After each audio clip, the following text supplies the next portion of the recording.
环球大战线深入世界最前线，全球各地的观众朋友，大家好，我是叶思敏，我们欢迎前资深外交官介文吉介大使。思敏好，各位朋友大家好。时事评论员王尚志尚志哥。思敏好，各位朋友大家好。资深媒体人彭华干哥。主持人好，大家好。好，观众朋友，今天节目一开始，我们带观众朋友特别来关注到是美国这一回硬抓了委内瑞拉的总统之后呢，没有想到委内瑞拉这一回是拉起了全国的警戒戒严状态，代理总统宣布了现在全国进入紧急状态，并且他还扬言说要逮捕这些亲美人士。总统府前则是现在面临的是枪声大作，连战车都开上街头了。难道内战真的要爆发了吗？赶快来关注，这是最新消息。我们要来看到的是呢，在1月15号这一天，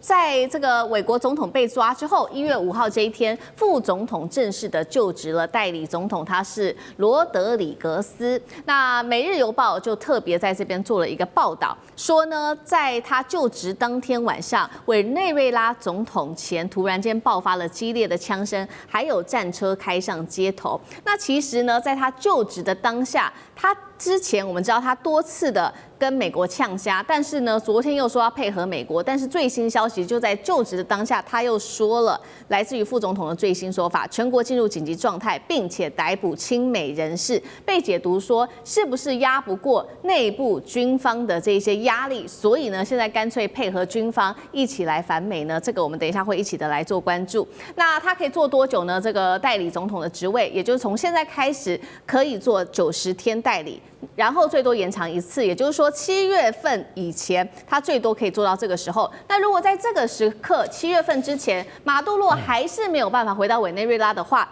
最多30天内，委内瑞拉就要自己进行选举来选出这个新总统。不过当然了，川普在这个时候放话，确实啦，你委内瑞拉想要选出新总统，但是你目前的状况不太可能吧？现在你的内部这么的混乱，你应该先把自己整顿好吧？所以呢，他相信接下来美国的石油公司呢会去帮忙整顿，在18个月内就可以重建委内瑞拉的石油设施。节目一开始要特别请教大使怎么看了？现在如果川普真的不让马杜罗回到委内瑞拉，下一任的领导人会走大选路线吗？看起来好像军事政变的可能性会不会比较大，变成这种武斗？美国的权力真的能够掌控住委内瑞拉吗？在此之前，会不会真的就引爆了委内瑞拉严重的军事斗争？大使怎么看？其实这个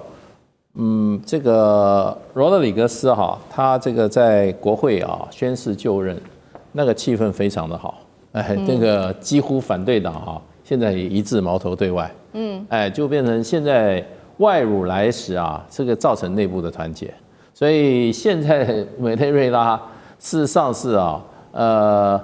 外张内弛，内部的话反而没有过去那么紧张。因为这个国家受到了外敌的入侵，而且这个对这个国家来讲是一个极大的挑战跟羞辱。虽然西方的媒体啊，美国的媒体，一开始去报了很多这些委内瑞拉的民众上街去，好像放鞭炮庆祝啊，终于把这个 Rodriguez 要把这个马杜罗抓走啊，可是那个是媒体上的，就是说它是展现出来是一个非常局部的。是。全面性你要看它国会的气氛，国会气氛，委内瑞拉展现了空前的团结，这个是目前我们看到。你说未来会不会有变化？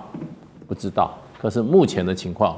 就他就职典礼来讲，都是非常非常的平顺，没有人在下面叫嚣，也没有人有反对的声音。为什么？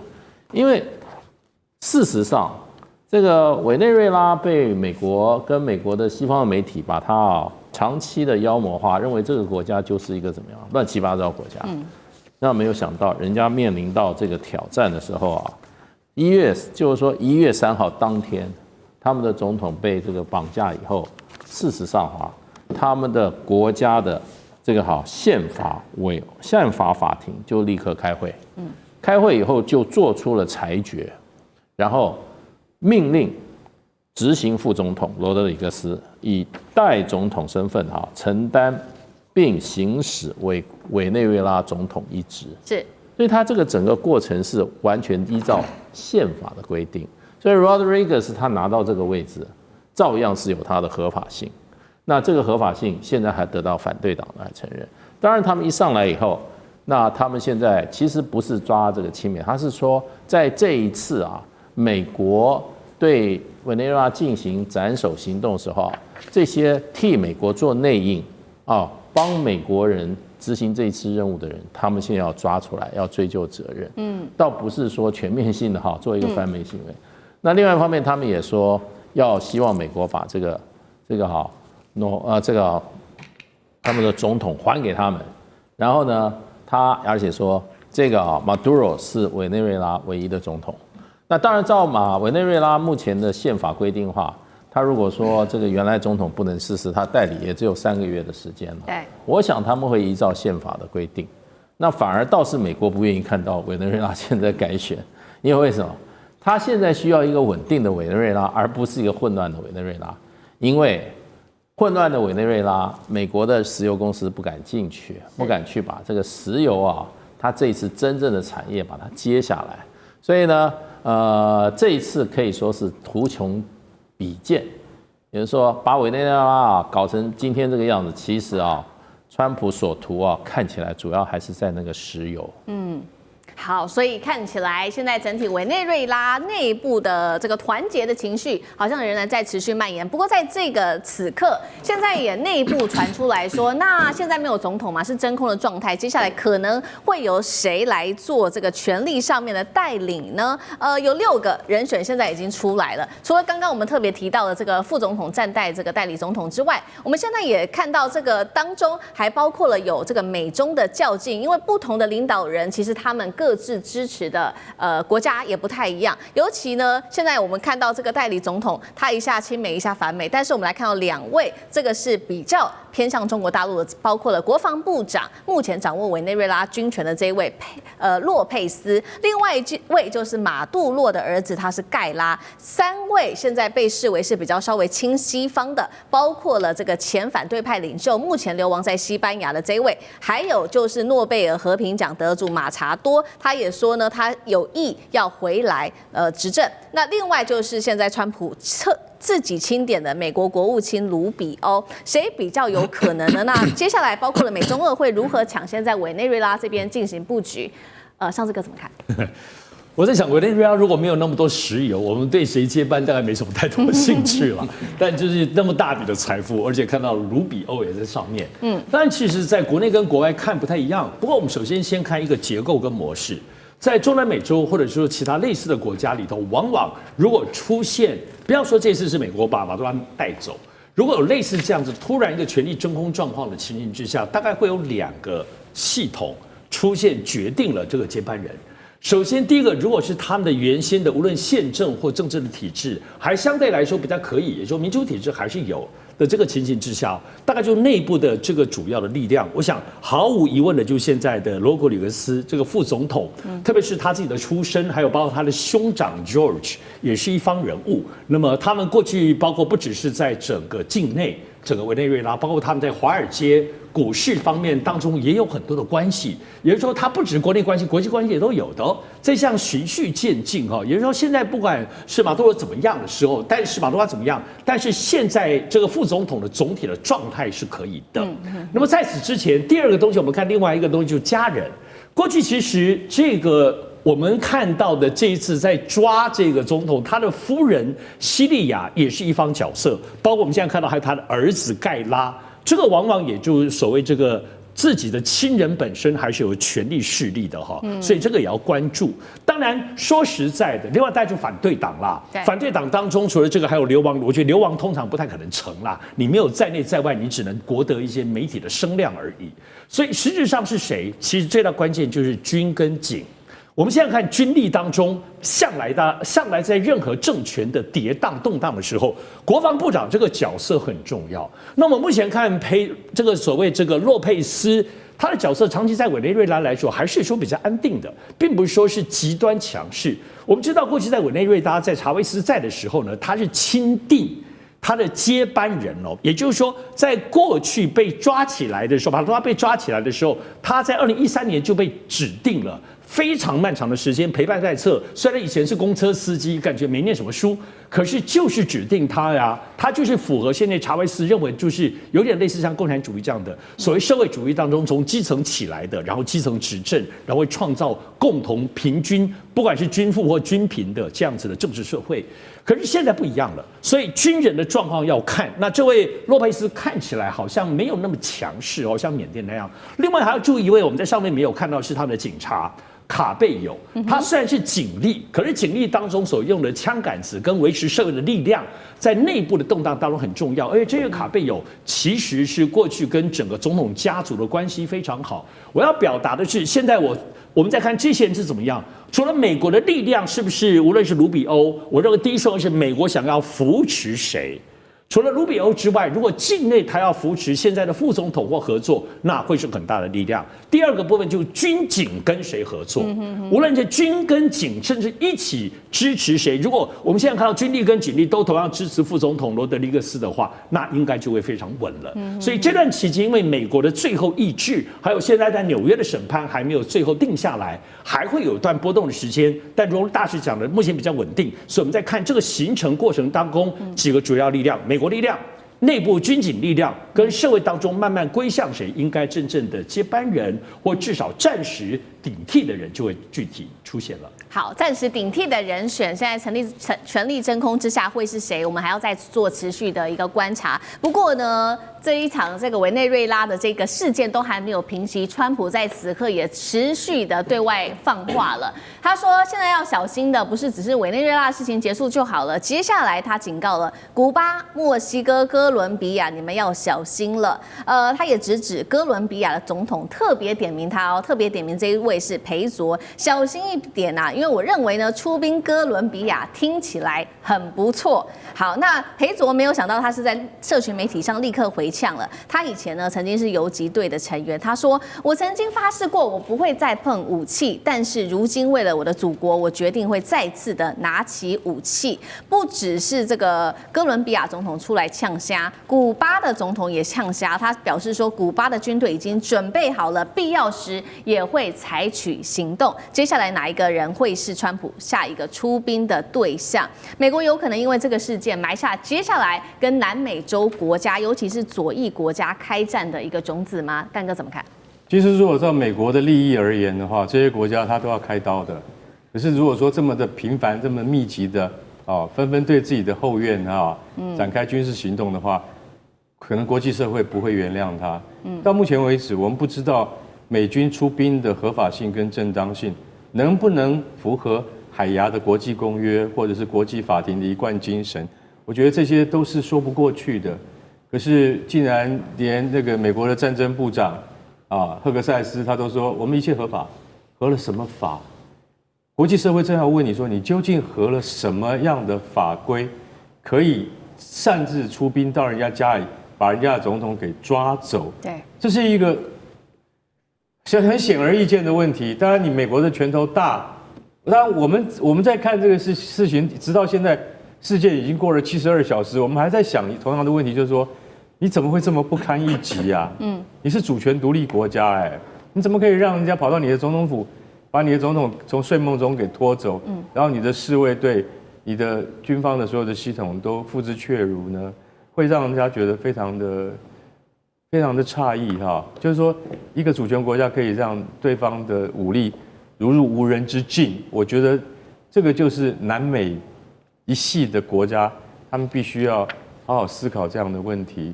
所以今天如果说像是古巴、哥伦比亚甚至墨西哥遇到美军的再次斩首，你们抵挡得住吗？现在你就要开始想这个问题了。尤其是佩德罗就是哥伦比亚总统也翻译成佩卓啦。他 Pedro， 他老实讲一句，他从小他就是在丛林里面长大的，他是游击队出身的。他今天能够脱胎换骨变成了总统，那他一定有他的人民民意的基础在。不管他以前是不是毒贩或者说他以前是游击队，但不管怎么样，他今天做了总统。所以川普用很恶劣的形容词来形容他，他说这是一个病态的男人治理的国家，说佩德罗是一个病态的男人治理了哥伦比亚这个国家。坦白讲，哥伦比亚它跟毒枭的关系，那就跟墨西哥和毒枭的关系是一样的，几十年来都是斩不断，那理还乱，所以一直这样，长期以往。那川普有讲一个比较实际的东西，就是说什么？就是说佩德罗有自己的骨科碱工厂，可是你要提出证据啊，对，证据在哪里啊？你有自己的骨科碱工厂，那是很严重指控啊，因为他是总统你又拿不出来。那你这样，你如果要再斩首他，这样国际社会就不能接受了。还有一个就是古巴，古巴说他怎么说？川普说古巴你是失败国家，你现在这个总统卡内尔不但没有以前卡斯楚的魄力，而且古巴现在不是靠委内瑞拉的石油化，经济早就崩盘了。他想的是不是事实？是事实，可是也轮不到你川普去干涉人家内政，甚至要把人家的元首给斩首吧。我认为这一出闹剧到此为止了。美国还是要自己想想看，自己在全世界所扮演的角色。等一下我们还有更多问题可以提到美国的想法，我觉得真的是异想天开，痴人说梦。好，谢谢干哥，那我们休息一下，马上回来。地缘政治、美中之争、战略价值、强权崛起、小国生存，现在与未来洞悉事件走向，掌握世界脉动，全球观点尽在环球大战线。好，接下来来关心到的是川普这一回直接点名了，我要接管格陵兰。难道北极战争进入倒数了吗？美中俄会不会在此擦枪走火？赶快来关心到今天的3个火线话题，会请来宾帮我们特别做解答的。川普此刻又在高喊呢，他要接管格陵兰，北极是否进入战争前的准备呢？我们今天也会关心美中俄在这边的角力。接下来看到的是来自于美国的媒体也特别做了一个报道。特别提到了中国威胁论，他说大陆的科研潜艇已经深入在北极的冰层里面，中俄在北极的实际影响力是否已经开始压过美国，让美国如此的担忧呢？这是第2个问题。最后今天也会来关心到，如果这边提到美国真的对格陵兰动武的话，北约会不会第一次因为美国而引爆自己联盟之内的内战呢？丹麦首相也在此刻最新出来警告，他说：“美国，如果你攻击的话，北约就会玩完。”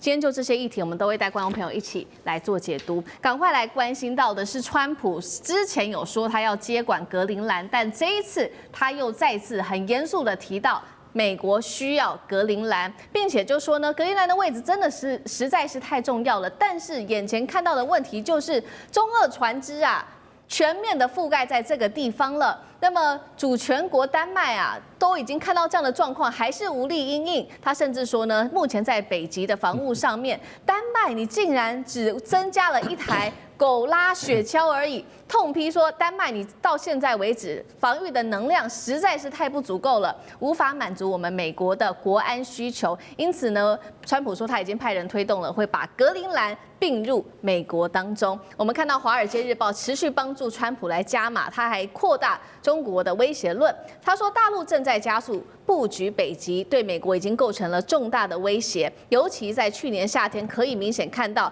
大陆的科研潜艇首次的在北极这种很厚的冰层下面，达到数千英尺的深处，完成了载人的深潜。他说，这个是对美国来说一个军事上跟商业上的一个威胁了。那么我们也看到，除了川普本人自己说到这个中国威胁论，这一位我们先来看到这个地图，川普的政策幕僚长兼国安顾问，他的妻子叫凯蒂，他也直接在社群上面发布了一个格陵兰的地图。大家关注到这格陵兰怎么怪怪的呢？因为上面竟然是美国的国旗，并且呢，他的妻子还发文配着上面标注说即将推出，就是 coming soon， 是美国要去占领格陵兰的意思吗？这贴文一出啊，不到1天，浏览次已经破了1200万，在网络上引爆非常大的热议。所以节目一开始特别请教大使怎么看川普喊出的接管格陵兰。其实这一回丹麦是非常非常的担心了，他们觉得事情有可能会真的发生，北极是不是已经进入到战争前夕，也会关注到美中俄在这边的角色。我想川普要格陵兰应该不是开玩笑的，因为他昨天在飞机上接受访问啊，记者问他那格陵兰怎么看，他说格陵兰对美国的国家安全太重要。对，他说啊，这个丹麦是无力来保障格陵兰的安全的，这个国家是一个罪尔小邦啊，没有那个能力。然后他说，现在在格陵兰附近啊，就是俄罗斯跟中国的船只到处都看得到。那我不晓得他有没有证据啊，就是啊，到处都是中国跟俄罗斯的这个影子啊。所以呢，他说啊，他们这个美国啊，对格陵兰是他不是开玩笑的。那人家就说，记者就说，那你欧洲人会不会造成你们跟欧洲的这个中间的美国跟欧洲之间的这个争执啊？因为丹麦是属于欧盟的国家嘛，那欧洲很多国家也替丹麦讲话了。那所以川普说，他说不会，他说其实说真的，欧洲很多国家都希望把格陵兰交给美国，为了安全的理由。当然就是说，川普我看他也不是开玩笑，因为川普1.0就曾经讲过格陵兰啦。那这次他卷土重来，他当然格陵兰。我觉得今天他在委内瑞拉这一场胜局之下哈，他有一点想乘胜追击，因为我看昨天他在电视在这个飞机上啊，那个弹性之足啊，弹了1个多小时，然后有一个美女记者在他面前一直问问题，他就一直打，然后那个都是深夜啊，他还是可见他对于他的这个打这个哈，这次马杜罗哈把他绑回美国啊，他是非常得意的。这种得意之间就很容易啊，他想乘胜追击。那其实我自己的看法，我看了格陵兰从地理上来讲的话，真的它是比较靠近北美的，哎，它跟加拿大是连在一起的啊，尤其那个地方到了北极以后啊，那很多地方都是冰封的，对不对？那你跟欧洲，说实话，它跟欧洲是有距离的。所以我觉得这个川普不是门罗主义吗？我看他这个唐罗主义哈，更进一步啊，可能就变成就是说，他认为这个美洲在地理上应该是把这个格陵兰一起划进来了。那格陵兰当然它现在目前是很难开发了，可是它的土地有216万平方公里啊。那你要知道，很多这些地球科学家都在讲说，其实人类暖化，有些小岛会淹没。有些地方会太热，有些会有很多极端气候，可是有些地方是受惠的，受惠的就是俄罗斯的西伯利亚跟将来的格陵兰，他们可能那个冰层这个可能会将来气候的变化，他们可能是最适合居住跟开发的地区，所以川普要当凯撒大帝的话，我想他可能要在美国历史上留名抢一块这么大块土地的话，他可能会自己觉得应该又可以得一个奖章吧。好，川普想要乘胜追击，看起来拿下格陵兰已经是必要的，川普势在必行的这个节奏。那现在川普也特别提到了嘛，还有美国的媒体也特别提到了说中国威胁论。刚刚看到这个科研船，现在是主要用在科学上面，但是在美国的挑衅之下，有没有可能越界走向军事备战？有关于大陆的角色，那包括了中俄联手在这边的影响力，现在有没有可能跟美国真的起冲突？干哥又怎么看？其实我说一句实在话中国科研潜艇那个可以潜到冰层底下数千英尺深，这个不是新闻啦，早就已经可以了啦。只不过川普再把它拿出来讲一遍，说你看中国潜艇已经跑到格陵兰下面去了，这很严重对不对？你们格陵兰人还不赶快想办法要谋取自己的利益嘛，对不对？卖给我们美国。我帮你把防卫全部做好，我还帮你开矿，对不对？一举数得。而且老实讲，那丹麦的那个总理跟丹麦总督尼尔森他就讲说，我们是主权独立，我们属于丹麦。你现在到底在讲你在练什么疯话，讲什么疯话？可是川普不是这样想，他认为他把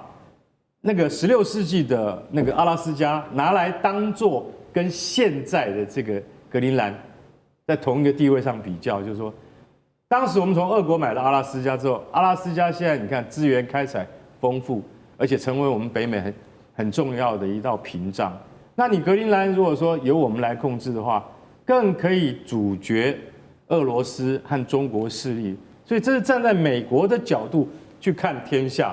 去看整个世界的战略前沿的那种布局它看起来很正常，可是。所有的国家就觉得很不合理丹麦说我是北约成员国，现在也是同样是北约成员国，的美国要来侵略我们丹麦，那我们要向谁申诉啊？我们是不是投诉无门啊？尤其美国又在联合国安理会有否决权，那我们到底要向国际法庭或是向谁申诉？你就会觉得这是一个很荒谬的、非常荒谬的一个，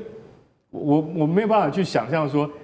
因为要抵抗美国入侵，而自家人在这个联合国里面、安理会里面给打起来。所以这一次还有更妙的一件事情，美国最近批准了什么？批准了卖给丹麦三架这个我们中华民国日夜梦寐以求的反潜机，叫做 P8，海神 Poseidon 海神反潜机，现在是全世界最一流的反潜机，也就是说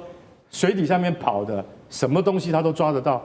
这叫做 P8反潜机。那就是从哪里改过来的？从 P3改过来的。P3就是我们现在现役的我们现在台湾海军现役12架 P3北极星反潜机。那结果呢？现在更进一步更高一级的叫 P8 海神反潜机，他决定卖3架给丹麦了。奇怪，你不是说你要帮丹麦防卫吗？你还卖飞机给丹麦干嘛？而丹麦真的去跟美国买，美国也同意了，就是看不懂，你知道吗？卖东西、买军备、买飞机是一回事，对，我要侵略你又是另外一回事，对，你就觉得很讽刺嘛。是，所以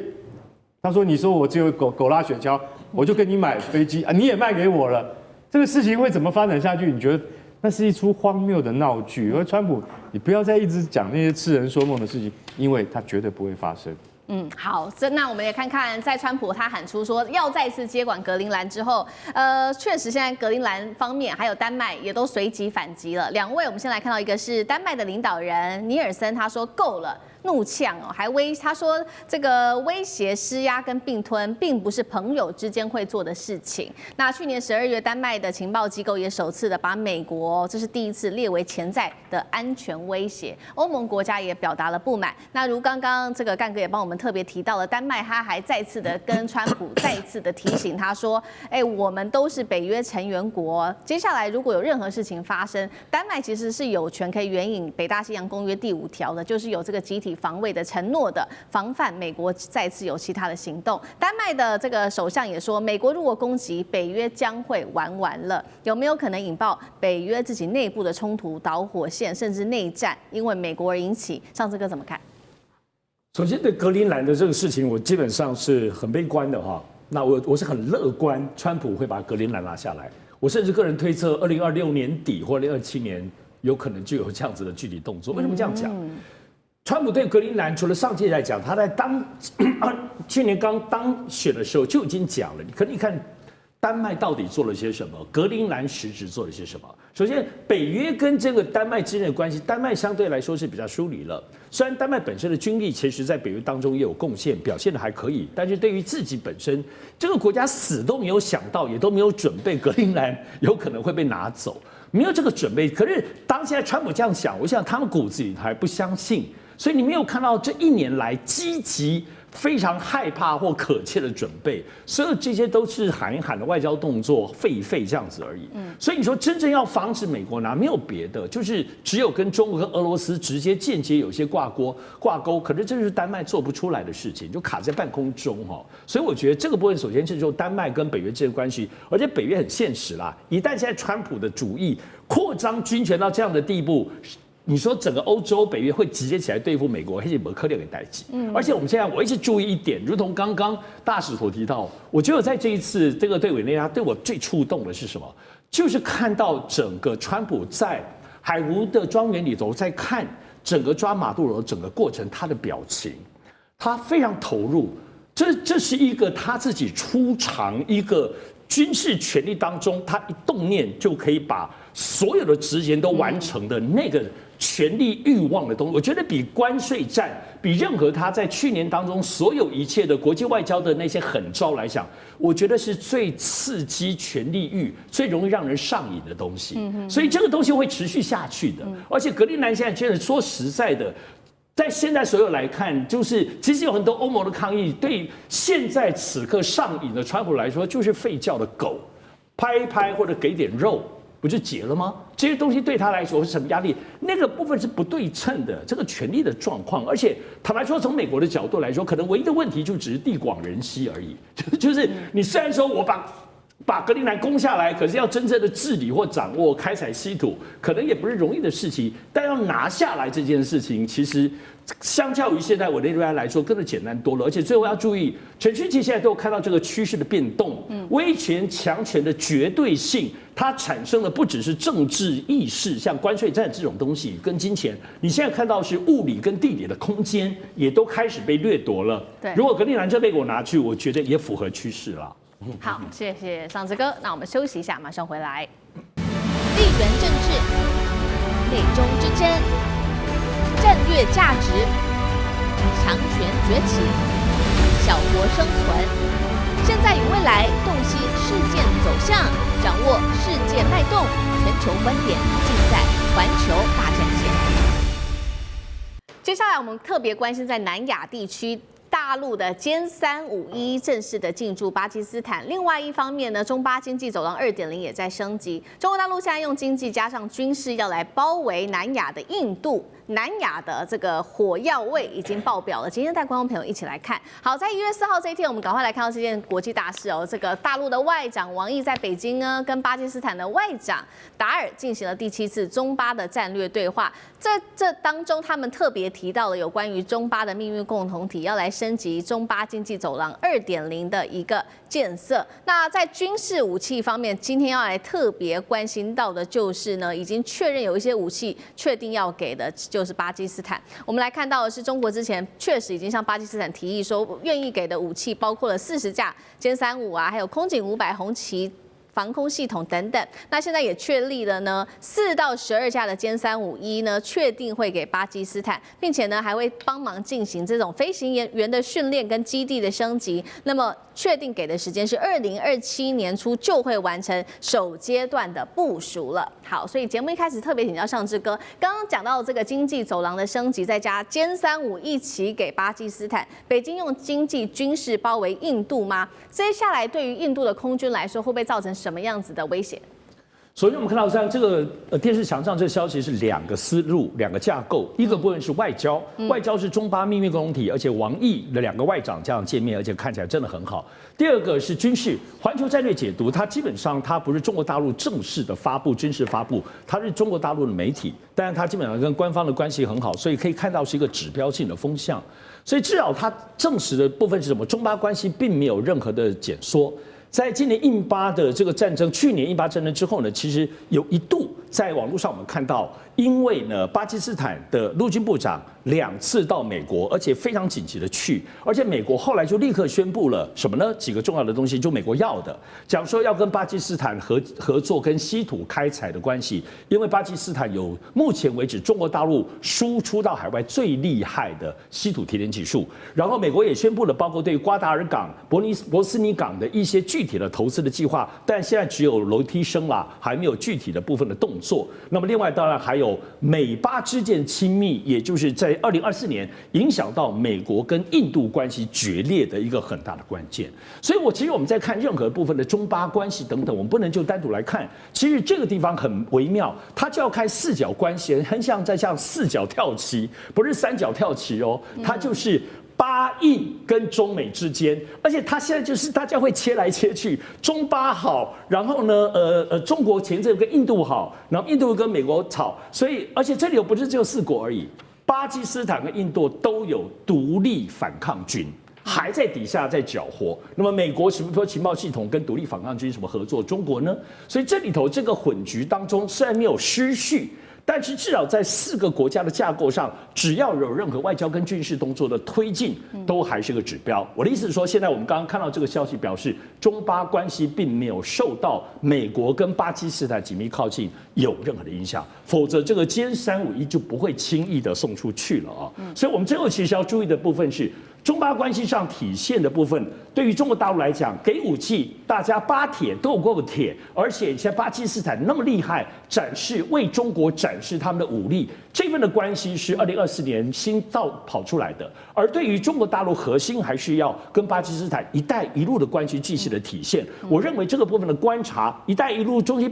这个所谓经济走廊，这是个说法。关键还是认为，包括像瓜达尔港这么样有战略又有矿产意义的这个点上，有没有最后美国的势力、美国的投资还是进来了？因为中国在那边已经投资非常非常久了，那这个才是真正的观察要点。好，所以我们看到中巴不管在经济上面、军事上面，甚至在这个外交上面的加强紧密的合作，现在看在眼里的非常紧张的就是印度了，还有就是俾路斯坦共和国。因为呢，其实除了中巴之间有所合作之外，巴基斯坦自己内部掀起的这个独立运动，同样是让印度感到非常的头痛。所以呢，我们看到这个俾路斯坦共和国的代表，他就是立刻呢写了一个公开信给印度的外长。好，他写了一共是3个主要的要点。第一个，他就提到说，中巴的战略联盟我们要观察哦，他们认为现在持续的升级，并且呢，已经对印度构成极度威胁了。如果印度你再不加强，这第2点，印度你再不加强这个防卫的话，中国可能就会在数月内驻军在俾路支斯坦，那么对于印度跟俾路支斯坦的未来会构成极大的威胁。而中巴经济走廊是否就是大陆驻军巴基斯坦的一个节奏呢？那么成功后是否可能彻底的镇压巴基斯坦内部的独立运动，也不让印度在这个时刻可以有所干预？大使怎么看？其实俾路支斯坦这个是这个巴基斯坦一个省啊，因为它这里面主要的人口是俾路支人。那大概估计人口大概800万，那可是俾路支它事实上的话，它不是只有这巴基斯坦有俾路支人，事实上在伊朗也有差不多400万，在阿富汗也有差不多100多万啊，所以它是一个民族，它主要是这个民族属性是属于比较接近伊朗的，它是伊朗的一个分支，然后呢，它现在被3个国家所占领，它没有它自己的国家。那所以呢，他就在这个三个国家里面，尤其是巴基斯坦和伊朗里面呢，它都有它的独立运动。那独立运动这个推动主要就是这个所谓的俾路斯坦解放组织，他们事实上在活动已经非常多年了，大概有差不多20-30年了哈。那基本上就是打的就是游击战。那么他们因为这个地方地形比较崎岖，然后这个区域也非常的大。那是不太适合人居的，所以对于这个伊朗来讲，对于这个巴基斯坦来讲，都是很难把它完全剿灭的。可是他们都把这个说俾路支解放组织啊，他们都宣布他们是什么？是属于恐怖组织。恐怖组织，其实他们是一个分离运动。是。那这么多年来下来，他们也没有什么很大的斩获，因为它的整个的武器跟组织还是非常的原始。那巴基斯坦他们一直他们内部的很多这些情报，他们就说这个俾路支解放组织基本最大是靠印度，印度是最大的外援。那也有说，事实上的话，阿富汗也是它中间的一个怎么讲，一个外来的支持者。另外也有传言，就是说俄罗斯也是俾路支的支持者。那俾路支这个组织，它事实上的话就变成在巴基斯坦这个里面的一个分离运动，那么常常这个打停破坏或者进行恐怖攻击。那所以会跟中国大陆扯上关系的原因，是因为俾路支省事实上大部分都在中巴经济走廊开发的范围里面。那这些地方都是穷山峻岭，有很多是要修水坝的，有的时候要修什么油管的，还有就是这个还有修这些港口瓜达尔港就是在俾路支这个地区。所以呢，俾路支就认为就是说，你是帮助这个巴基斯坦的话，那就是我要破坏的对象，所以常常进行一些恐怖攻击，那也造成中国大陆的一些困扰。那你要知道，中巴经济走廊是中国大陆外援里项目非常，它一共340亿美元非常大的项目，几十个项目在里面。最重要，将来是有个油管，是直接从瓜达尔港直接进中国的新疆，那中国打通这个油路的多元的来源所以这个问题其实不是中国大陆问题，这个问题是怎么样？是巴基斯坦跟他的少数民族的问题。那中国是受到牵连而已。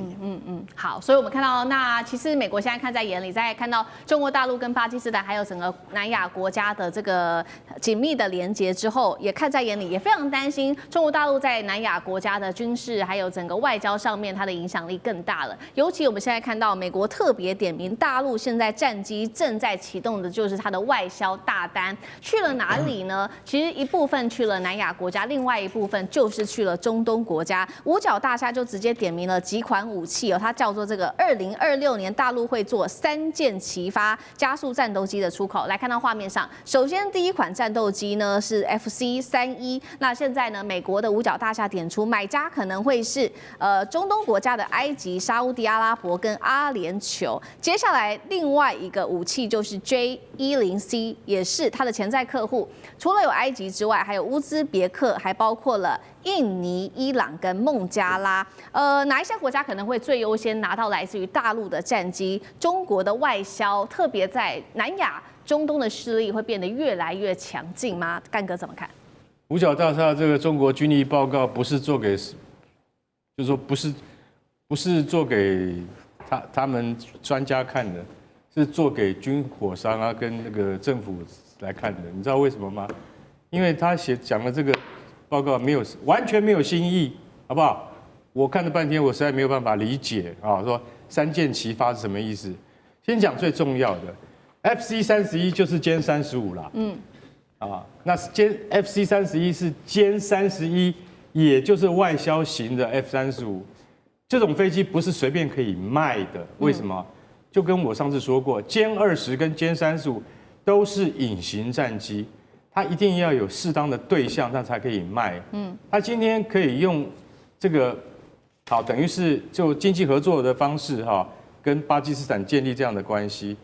是为什么？是因为巴基斯坦，你就是我最好的试验平台。我们中国不能随便去打人家，但是你巴基斯坦可以拿来防卫与印度的作战之中，把第一次隐形战机推向战场。这个是大国博弈必须要有的过程，所以这个歼31，老实讲一句，如果能够由巴基斯坦来运用的话，那是最好不过的一个试验平台了。那至于其他的歼10跟枭龙，也就是 JF-17，这些都是已经过时的装备，不要再谈了啦。我们就讲歼31。那歼31，老实讲一句，你今天如果说你巴基斯坦的飞行员，你已经打下了印度的标风战机了，应该是世界上能够排得上名次的优秀的飞行员吧？错，你要从头来过，你要到成都的模拟器那里面，当小朋友乖乖的去学怎么样操作这个隐形战机，那要从头来过，你那个绝对不是一般传统战斗机的那种表现跟反应。所以美国五角大厦 Pentagon 这个军力报告，我觉得是写给不懂的人看的。我们懂的人都会觉得说，这本报告根本就是不用多看，因为为什么？因为参考价值不高。所以你说有很多国家都有可能成为潜在客户，那我们就继续拭目以待。尤其是沙烏地阿拉伯这个国家，沙烏地阿拉伯它如果有美国武器可以买，它绝对不会买中国武器。那现在是因为美国不愿意卖 F-35给他，所以沙烏地阿拉伯表态，我现在对歼35有兴趣，看你美国怎么样。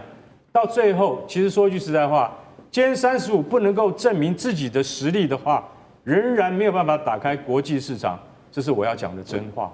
好，谢谢干哥。那我们休息一下，马上回来。地缘政治、美中之争、战略价值、强权崛起、小国生存，现在与未来洞悉事件走向，掌握世界脉动，全球观点尽在环球大战线。好，接下来关心，没有想到在此刻英法联军轰炸叙利亚，难道第三势力要正式的进入到中东了吗？川普恐怕进攻伊朗吗？这是另外一个议题，今天我们来做讨论的，因为现在看起来似乎有种种的迹象显示是有可能的。普丁则是出手军援，在此刻去军援伊朗。我们等一下也会来关注到的是俄伊同盟力抗美国。赶快来看到的是最新消息，在美国去抓了马杜洛之后，欧洲国家也另外一线正在开火当中。这一次啊，是英国跟法国的军方一起空袭叙利亚境内的伊斯兰国它的地下的军火储存设施这边。英军我们看到它出动了哪一些武器呢？多架的台风战机，还有航海加油机空中做支援，跟法国的军机一起做联合出动。英国的这个国防部还非常的有信心说，我们打得非常的精准，我们投掷的导引炸弹是已经精准命中了武器库而已。旁边的这些平民啊都没有任何人受伤，但是我们今天要问的问题是，为什么英法要选在这个时间出手呢？是不是因为川普才刚进军这个委内瑞拉，他看到了谁说，谁拳头大，谁就可以在这个世界，在这个全球拥有真理？所以这一次，到底英法我们看到过去他们在有关于巴勒斯坦的问题上面意见是不一样的，为什么这个时候突然间团结起来了？难道是真的要反恐吗？还是他们在声援美国？难道英法这个第三势力接下来也要正式的介入中东国家吗？大使怎么解读？表面上是声援美国啦，因为美国前几个礼拜他们有几个在这个伊拉克的这个叙利亚的美军被这个伊斯兰国的这些派系给他杀掉了，所以川普震怒，他就派飞机轰炸，所以就是说美国先动武在先了。那这个表面上英法是声援美国，那反恐的话，我觉得当然也是理由之一啦。不过真正理由，我觉得他们就是英法要展现欧洲这个军事力量的这个，目前还算没有完全被怎么讲，被排除在国际强国之林啊。这个对于英国、法国本身的振奋国民的国家这个国民的这个信心，提升执政者在国民心中的这个地位啊。这个影响力更大。你说这个叙利亚那么大，沙漠那么大，跑到那个中间去投几颗炸弹，对，那表示他有这个能力啊，对不对？你要飞机，你要能够飞那么远，而且在国际的这个，其实那个地方有点国际三不管，叙利亚根本就没有这个力量。大部分是哪两个国家的力量？这个地方最主要是美国跟土耳其的力量。那所以这两个国家，美国已经先动手了，因为美军被杀，对，美国也好久没有在那边动手了。美军被杀，川普才叫出去，所以就趁这个机会展现一下英法还是一个怎么样有打击，在海外执行打击任务的，这是一个这个军事力量，不要被人家看衰。另外，欧洲也一直在讲要搞这个欧洲军，我想这也是某种程度展现他们不是空口说白话，还有一点行动能力。好，欧洲展示它的在国际上面的军事威慑力。那美国呢？美国仍然是持续的，也好像还有其他的动作。川普才刚威胁完委内瑞拉，现在呢看起来有可能下一个被打的国家是不是就是伊朗呢？因为我们看到伊朗呢，先前不是有这个为期2周的抗议的这个示威吗？造成多人死亡哦。那么川普也特别讲说，如果呢你再让抗议者死亡的话，会对伊朗进行更严厉的打击。结果这话才说完没多久，我们看到被美国视为重大军事行动前兆的这个叫做五角大厦披萨指数，在1月5号突然间暴冲到1250%。要知道这个数字可是历史上面的新高，甚至高于当时美军突袭委内瑞拉前的770%。所以几个迹象看起来就是这个美国有可能去打伊朗。那么我们也看到其他的讯号，来看到画面上特别列出来，包括美军的无人侦察机最近突然间出现在伊朗的外海，以色列内部也正在讨论委内瑞拉模式是否可以被复制。第三件事情是美军的大型运输机也向中东这边集结了，社群平台甚至是释放大量的战前的这个气氛的一个讯号，每一个讯号都在说，好像美国正在进行准备下一步了。真的会是川普下一个攻击的对象是伊朗吗？他会不会复制打这个委内瑞拉的模式，也复制在哈米尼的身上，还是他会直接来轰炸？上次哥怎么看？首先，我觉得我们要正确的来观察、了解这个伊朗问题。那么，伊朗其实真正的关系人不是美国，是以色列。大家一定要深深记得哦。所以在这个无论这个宗族啊，包括这个信仰以及种族之间的关系，关键者是以色列。而以色列只是非常懂得借力使力，那么跟美国当中可以紧扣在一起。所以过去来讲可能会捆绑在一起。我们从来都认为，因为犹太系统在美国的政治、经济所有各方面无所不在，所以当然仿佛犹太人或背后以色列可以遥控美国的一切的。包括军事在内的决策啦，这是我们传统的思路。可是现在我觉得川普因为跟过去政治人物不太一样，没有容易那么被操控，他算是商人，可是还会精算的啦。所以先前对于以伊朗到现在不断的放话，那么以色列一直来来回回，特别是纳坦雅卢飞奔到美国去跟川普见面了无数次了啊。所以这些的部分都是一个紧扣的部分的动作，因为以色列内部其实也有一些抗争，不反对纳坦雅卢的力量。所以大家忌惮什么呢？忌惮主要是忌惮伊朗这部分到底到现在为止，特别是这1年多以来，有没有跟中国或俄罗斯的军力当中无论防御跟攻击线，我们知道现在其实以色列自己也很辛苦啦胡塞组织当中现在炸以色列跟好像在照3餐吃饭这样乱炸一通很吓人的。所以有关于大国军力这件事情跟伊朗之间的挂钩，伊朗现在的防御跟攻击能力来讲，其实并没有真正被验证。所以现在其实蛮重要的是，到底以色列会动手，美国会动手，关键还在于情报的掌握。我觉得这次委内瑞拉的战争其实提醒我们这一点，就是说，真正的即使斩首行动也好，军力再厉害也好，关键还是在情报的掌握。这次美国最厉害是展现它一如既往的情报很厉害。所以大国之间，比如说中俄跟伊朗的具体合作如何，我们在委内瑞拉也看到，也都声援委内瑞拉。可是呢？问题是你真正的声援跟帮助来讲，没有精密到让美国可以不突破，所以伊朗我相信也是一样子。我想包括伊朗乌克兰战争，我们看到，明明你普丁你不是也可以斩首，泽连斯基都不斩首，拖了3年多，你怎么回事？还是没有能力吗？还是你的情报当中也不见得现在跟过去 KGB 那么厉害了，没有办法突破美国或者乌克兰的保护网？所以我认为这次现在来讲，我们在思考包括伊朗的问题在内，情报系统的掌握好像是现在大国竞争，尤其在军事当中非常关键的一环。委内瑞拉这一次提醒了我们。好，确实我们看到这个美国跟以色列现在都非常的担心伊朗它跟中俄在军事上面的这个军事突破到底到了哪里？所以呢，现在也放话了，有没有可能就是会打伊朗？但是在此刻呢，莫斯科它似乎正在悄悄的帮助伊朗来声援它，尤其是在军事上面，莫斯科现在正在声援，那当然也引爆了这个区域的安全紧绷。我们来看到这是实际发生的，过去48小时，俄军总共是出动了它的重型运输机至少5架次降落在伊朗，重点是它是高频的不寻常的航线，好像看起来就是要躲避西方的监控。那么运输机上面载着什么呢？看到画面，包括了现在根据了解有这个浩劫武装直升机，第2个是配套的弹药跟地勤系统等等。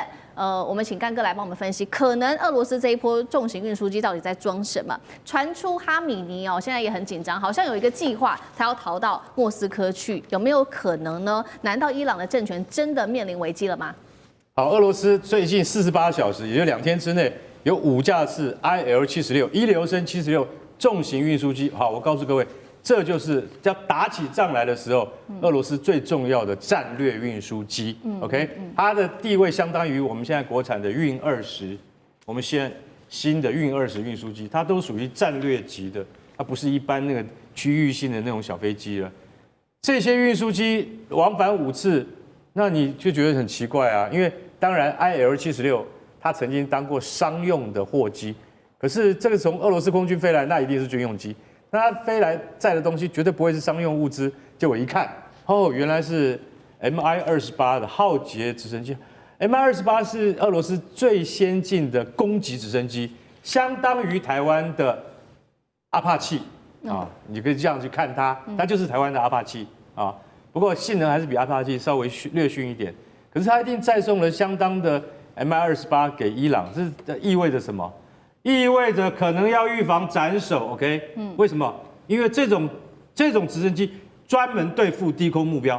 也就是说，如果有无人机或者是有特战部队要降落在总统府附近，就是说，比如说要斩首哈米尼的时候，这种直升机是最有用的。那对不起，马杜罗就是没有这种直升机，不然他很可能不会被斩首，知道吗？委内瑞拉就是没有攻击直升机，一架都没有。所以其实 Mi-28是很好用的那所以在我们自己国家的，我们台湾自己本身的防卫作战里面，也把反斩首的阿帕奇当成很重要的一环。所以你可以看到，从这个直升机被紧急运到德黑兰了，你就可以去想象，哈米尼是怕了，高龄86岁了，已经带领这个国家30年了。接下来我跟你讲，最有可能不是被美国斩首，是被尼坦雅胡斩首。因为以色列才有这个决心。为什么？因为以色列最忌惮的是伊朗，比美国还要忌惮。对，为什么？只要以色列能够那个斩首哈米尼的话，那我跟你讲，全犹太人都会欢欣鼓舞。为什么？因为这放在心中那个刺已经很久了。虽然这几次的，比如说12日战争，以色列是打赢了，但是他们没有办法保证伊朗接下来的核子设施以及它的浓缩铀计划会不会一夜之间就完成了？一旦完成，对以色列来讲，那是灭国的危机。所以说，以色列很有可能会来执行这种计划，就是说，将来有一天，如果说美国允许的话，我来斩首。但是我必须要强调，伊朗不是委内瑞拉，伊朗有阿拉伯世界里面最强的空军跟最优秀的飞行员。他现在就是说，除了埃及之外，第二强的就是伊朗空军。他以前有很辉煌的历史，也就是说，他在跟伊拉克对打的时候。